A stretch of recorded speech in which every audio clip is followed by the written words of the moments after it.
This is the housing of the ODRA pump here on the discharge port. You can see at the bottom of the port there is a stop. That circular stop at the bottom is engaging with this circular portion of the check valve. So when this check valve is pushed into the discharge, this is what happens. It's pushed in, and what is touching the pump is this bottom piece.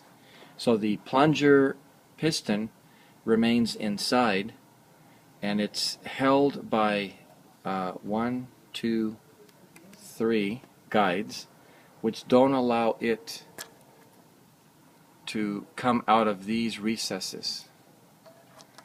The check valve is held in place.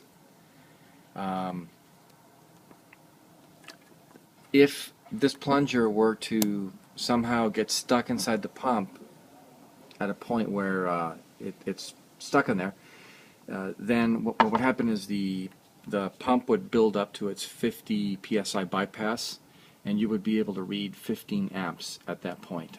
We do not have the amps when the problem is occurring, so we don't know for sure if that's the case, but if it's correct that this check valve is failing, by plugging the pump, we need to be able to verify that only by the amps.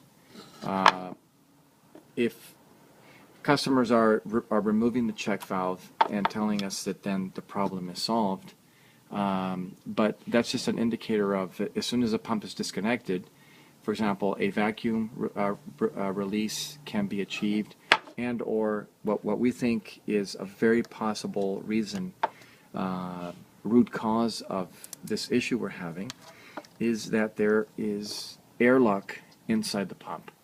If for some reason on the suction side of the plumbing this pump would suck in air, cannot compress it, it will not be able to build the 5 psi.